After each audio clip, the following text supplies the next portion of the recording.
नमस्कार, कल्पना voice channel में आप सभी का स्वागत है। आज की हमारी कहानी है मेहमान बनकर आएंगे।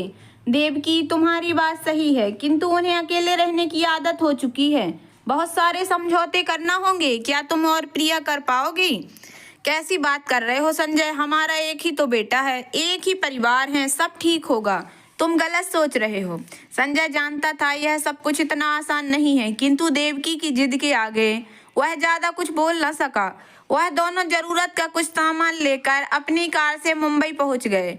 उन्हें देखते ही प्रिया और सुमित बहुत खुश हो गए। पैसे और जगह की कोई कमी नहीं थी। सुमित ने अपने बाजू वाले कमरे में उनका सामान रखवा दिया। धीरे धीरे 1 माह बीत गया। अब प्रिया तनाव में रहने लगी। उसकी बेचैनी बढ़ती ही जा रही थी। मन में एक ही बात रहती, यह लोग वापस कब जाएंगे? सुमित से यह पूछने की अभी तक उसकी हिम्मत नहीं हुई थी। एक दिन रात के खाने के उपरांत अपने कमरे में जाकर उसने पति से पूछ ही लिया, सुमित, क्या तुम्हारे मम्मी पापा हमेशा के लिए आ गए हैं? सुमित ने कहा, क्या तुम्हें कोई परेशानी है? यह उनका घर है, जब तक चाहेंगे रहेंगे। यह कैसा बेकार का प्रश्न है तुम्हारा? सुमित, हमेशा साथ रहना मुझे ठीक नहीं लगता। उनकी वजह से हमारी जीवन शैली कितनी बदल गई है। तुम्हें कुछ निर्णय तो लेना ही पड़ेगा। कैसी बात कर रही हो? कैसा निर्णय प्रिया? माता पिता हैं वो मेरे। क्या उनसे यह कह दूं कि बस अब जाओ यहाँ से? प्रिया यह सुनकर बौखला गई और कहने लगी, यदि यह उनका घर है तो फिर मेरा घर कहाँ है सुमित?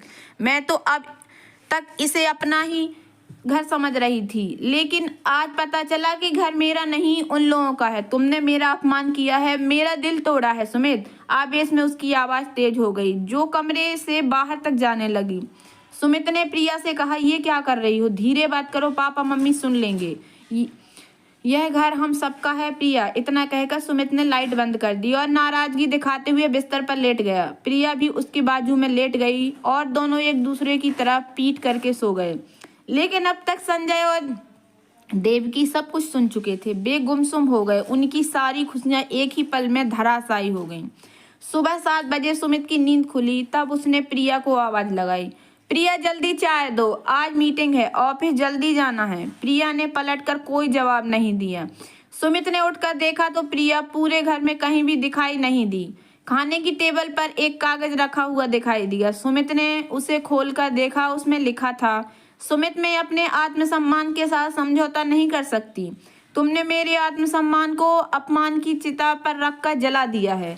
मैं जा रही हूँ। तुम्हें निर्णय लेना ही होगा कि आखिर यह घर किसका है, मेरा या उनका। सुमित की आंखों से आंसू टपक रहे थे। उसे उस पत्र में ऐसी जिद नजर आ रही थी जिसे पूरा करना उसके लिए असंभव था।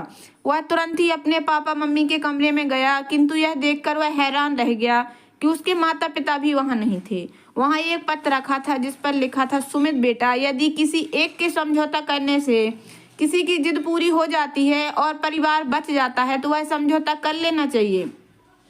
सुमित बेटा, हम बिल्कुल भी नाराज नहीं हैं। हम इसलिए जा रहे हैं कि हमारी वजह से तुम्हारे परिवार में कोई विघ्न बाधा नहीं आए। तुम आज ही जाकर प्रिया को मान सम्मान के साथ वापस ले आना। यह घर केवल उसी का है। हम जब भी आएंगे मेहमान बनकर ही आएंगे।